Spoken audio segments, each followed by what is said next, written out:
नमस्कार पत्रकार बांधवांनो,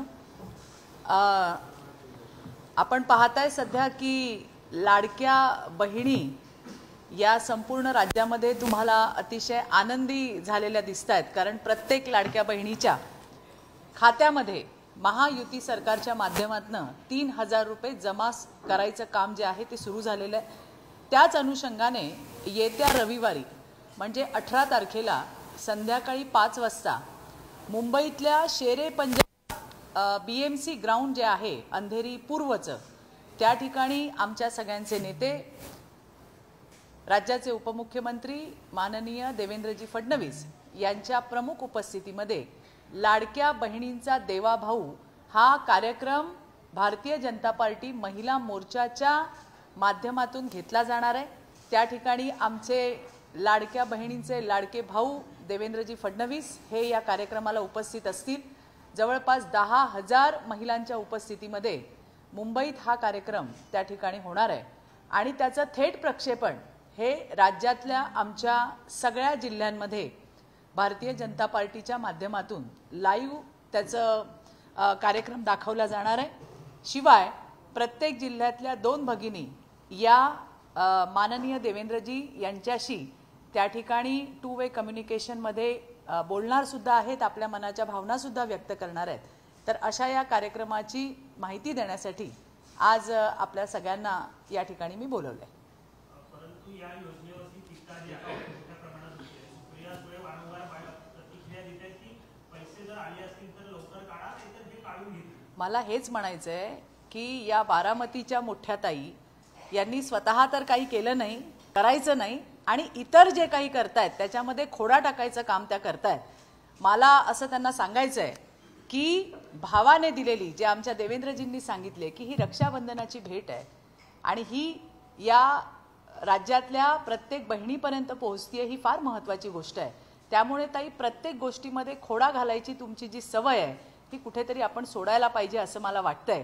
आणि एक बहीण काय बोलते किंवा एक मोठी ताई बारामतीची काय बोलते हे महत्त्वाचं नाही, कारण राज्यामध्ये इतर ज्या भगिनी आहेत, कदाचित बारामतीच्या मोठ्या ताईला या 1,500 रुपयाचं महत्त्वही वाटत नसेल त्यांच्या लेखी, परंतु या राज्यातल्या माझ्या गोरगरीब माय माऊली ज्यांच्यापर्यंत हे पैसे गेलेत त्या अत्यंत आनंदित आहेत, अत्यंत खुश आहेत आणि महायुती सरकारला त्या ठिकाणी आशीर्वाद देत आहेत, एवढं मात्र नक्की मी सांगेन। जयंत पाटील म्हणतात की निवडणुका असल्यामुळे अशा घोषणांचा पाऊस होतो, आधी राज्याच्या तिजोरीत सरकार आहे, दुसरीकडे सरकार घोषणा। मी तुम्हाला हेच सांगितलं की काही चांगलं असताना हे जनता असतील किंवा ही महाभकास आघाडीमधले जे सगळे नेते आहेत त्यांच्या पोटामध्ये पोटशूळ उठलाय की ज्या पद्धतीने महिलांना मदत केली जाते। अरे तुम्ही तर इतके वर्ष फक्त महिला सक्षमीकरण आणि सशक्तीकरणाचे नारेच दिले, आमच्या सरकारने फक्त घोषणा केल्या नाही तर त्या पूर्ण करून दाखवल्या। याच्यासाठी निधीची सुद्धा तरतूद केली। तुम्ही या महिलांना म्हणजे राज्यातल्या माय माऊल्यांना पैसे मिळू नयेत म्हणून कोर्टामध्ये जाणारे हे सगळे नतद्रष्ट आहेत। आणि जर तुम्ही वस्तुस्थिती जर बघितली तर घराघरामध्ये जाऊन फॉर्म वाटणारे पण यांचीच लोक आहेत। असू दे, आमचं फक्त इतकंच म्हणणं आहे की राज्यातल्या भगिनींना जर 4 पैसे मिळत असतील तर तुमच्या पोटात दुखायचं कारणच काय जनताराव, हे तुम्ही त्या ठिकाणी सांगितलं पाहिजे।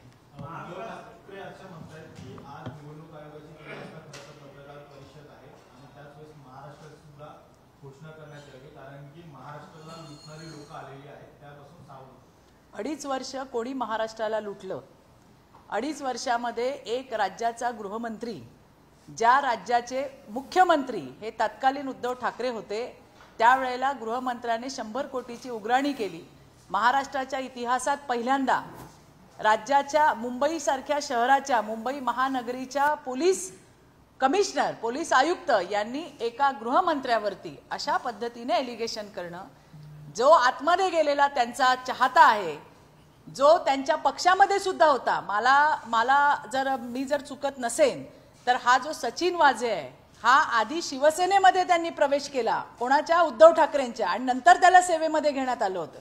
त्यामुळे उघराणी करणारी ही जी सगळी माणसं आहेत त्यांनीच सांगितलं की यांचे हे सगळे काय काळे कारनामे आहेत। तर अशा याच्यामध्ये उद्धवजींनी, मला असं वाटतंय की महायुतीला किंवा भारतीय जनता पार्टीला अशा पद्धतीचे उपदेशाचे डोस पाजणं हे काही त्यांना शोभत नाही.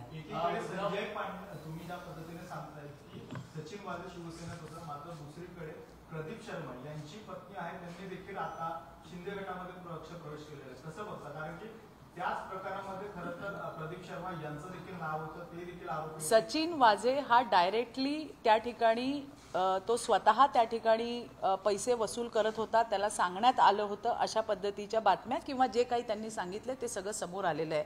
म्हणून मी हा संदर्भ घेतला. आणि जे उद्धव ठाकरे आम्हाला शहाणपणाचे डोस पाजतायत, 2.5 वर्षात त्यांनी काय केलं या संदर्भामध्ये मी बोलले. मुंबईमध्ये महाविकास आघाडीचा मेळावा निर्धार मेळावा आहे. आगामी विधानसभेच्या अनुषंगाने हा मेळावा घेतला गेला आहे. निर्धार केला जातो, विधानसभा जिंकल्या जातात. नाही, निर्धार करणं काही चुकीचं नाही आहे. तो निर्धार पणाला जाईल की नाही हे मात्र महाराष्ट्राची जनता नक्की ठरवेल. कारण ज्या पद्धतीने 2.5 वर्षामध्ये या महाराष्ट्राची माती करायचं काम केलं, महाराष्ट्र कुठे होता आणि आज महाराष्ट्र तुम्ही पाहताय की एकनाथराव शिंदे असतील, आमचे नेते देवेंद्रजी असतील, अजित पवार असतील, यांच्या नेतृत्वामध्ये महाराष्ट्र आज पुन्हा एकदा नंबर 1 वरती आलाय. एक विजन असणारं असं नेतृत्व या महाराष्ट्राला लाभलंय. आणि त्यामुळे कितीही निर्धार केले तरी यांच्या निर्धाराला माती दाखवायचं काम किंवा मातीत मिसळण्याचं काम ही महाराष्ट्राची जनता करेल, हा मला विश्वास आहे. उद्धव ठाकरे असं म्हणतायत की लाडकी बहीण योजना आणली पण पैसा कुठे गेलाय, IAS अधिकारी सांगतायत की साहेब तुम्ही लवकर या. आता पाठवून मी काय म्हटलं तुम्हाला, हेच मी सांगितलं की प्रत्येकाच्या मनामध्ये शेख चिल्लीचे जी स्वप्न असतात ती स्वप्नच राहतात. जी कामं ग्राउंडवरती महायुती सरकारच्या माध्यमातून झालेली आहेत, आज आपण बघितलं की वीज बिल माफ झाले, आज आपण बघितलं की मागेल त्याला सौरपंप देण्यात येतोय. फक्त महिलांसाठी नाही तर युवकांसाठी सुद्धा विविध योजना आणलेल्या आहेत. आणि त्याच्यामुळेच महाराष्ट्राच्या कानाकोपऱ्यामध्ये एक आनंदाची लहर त्या ठिकाणी पसरली. आणि हाच पोटशूळ, हीच पोटदुखी ही विरोधकांच्या मनामध्ये धास्ती भरवणारी आहे असं म्हटलं तर ते चुकीचं ठरणार नाही.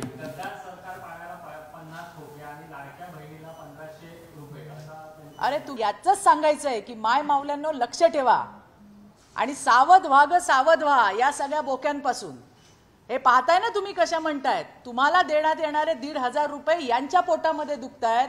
तुमच्या मातोश्री 2 मधून तर मागत नाही आहेत ना, सरकारचे पैसे आहेत आणि सरकार ते सरकारच्या बहिणींना देत आहे, लाडक्या बहिणींना देत आहे. देता येत नसेल तर देऊ नका, पण किमान या चांगल्या हेतूने चालू झालेल्या योजनेवरती शंका तरी घेऊ नका, एवढं मला उद्धवजींना इथे सांगायचं आहे. धन्यवाद, थँक्यू.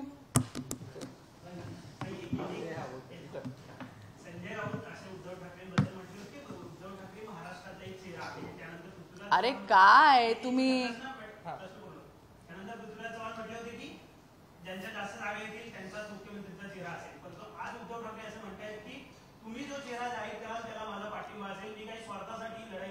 मी काय म्हटलं की या सर्व ज्ञानीने या उद्धवरावांची पार माती करून टाकली आहे. ज्या पद्धतीने आमचाच मुख्यमंत्री आणि उद्धवजीच मुख्यमंत्री होणार अशा पद्धतीच्या वल्गना यांनी केल्या, पण बाजूच्या दोघांना विचारलंच नाही की बाबा तुम्हाला मंजूर आहे का. ना राष्ट्रवादी तुतारीवाल्यांना विचारलं ना त्या हातवाल्यांना विचारलं आणि त्यांनी आता हात दाखवून अवलक्षण केल्याचं आपल्याला सगळ्यांना पाहायला मिळतंय, एवढं मात्र नक्की.